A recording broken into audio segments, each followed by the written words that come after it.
Olá! Hoje a gente vai mergulhar num tema fundamental, a assistência social no Brasil. Mas espera aí, antes que se pense que é só ajuda do governo, vamos ver que o buraco é bem mais embaixo. Estamos falando de uma política super complexa, de um direito que foi conquistado a duras penas e que, olha, mudou completamente a história do nosso país. Então, para a gente começar com o pé na porta, a pergunta que guia toda a nossa conversa é essa aqui. A assistência social é um favor ou é um direito? Sabe, essa proteção que o Estado oferece, é o ato de caridade, uma bondade ou é algo garantido por lei para qualquer cidadão que precisar? A resposta, gente, revela uma das viradas de chave mais importantes da nossa sociedade. E para a gente conseguir responder isso, primeiro a gente precisa entender a ferramenta por trás de tudo, né? A assistência social é o que a gente chama de política pública. Entender o que é isso é o primeiro passo para sacar como o governo age na prática.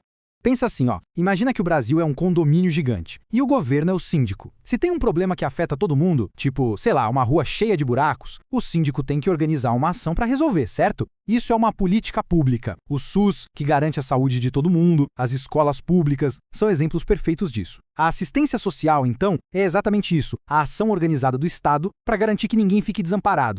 Agora, o mais legal é que essa política não joga sozinha, sabe? A assistência social, na verdade, é uma peça de um quebra-cabeça bem maior. Uma grande estrutura de proteção social que a gente tem no Brasil. Vamos entender como é que ela se encaixa nisso tudo. Essa estrutura toda tem nome, é a Seguridade Social. Pensa nela como um grande guarda-chuva, um escudo protetor. E esse guarda-chuva se apoia em 3 pés, um tripé. O primeiro pé é a saúde, que é para todo mundo através do SUS. O segundo é a Previdência Social, que cuida de quem contribuiu com dinheiro a vida toda. E o terceiro pé, bom, é a estrela da nossa conversa de hoje, a assistência social. E ela tem uma regra de funcionamento bem particular. E é aqui que está o pulo do gato. Presta atenção. A previdência, tipo a aposentadoria do INSS, é um direito para quem contribuiu, para quem pagou por ela. Faz sentido, né? Agora, a assistência social é totalmente diferente. Para ter acesso, não importa se a pessoa contribuiu ou não. O único critério é, ela precisa? Se a resposta for sim, ela tem direito. É uma proteção garantida simplesmente por ser cidadão.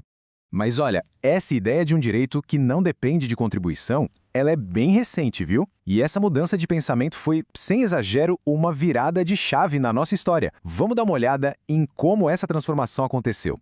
Vamos voltar um pouco no tempo.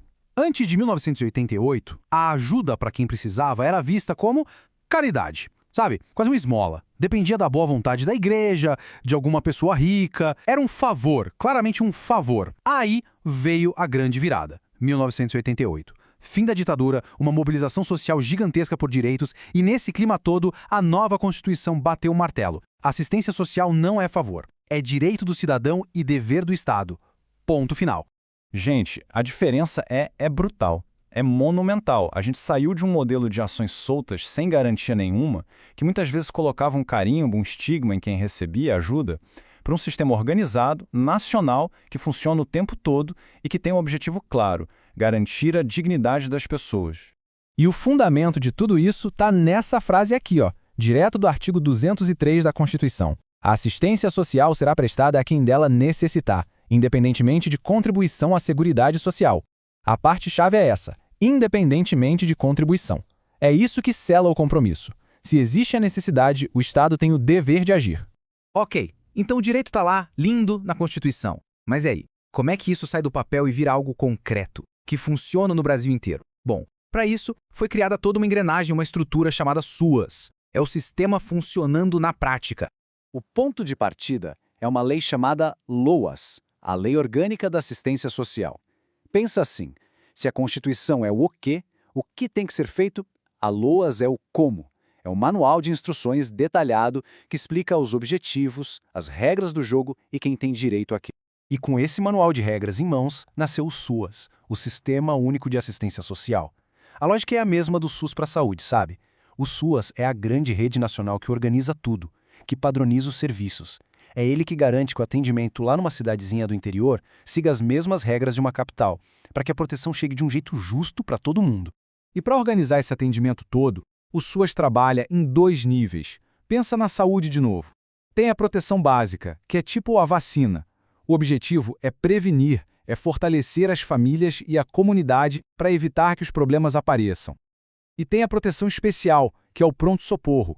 Ela entra em ação quando o direito já foi violado, em casos de violência, abandono. A missão aí é remediar, é reparar o dano.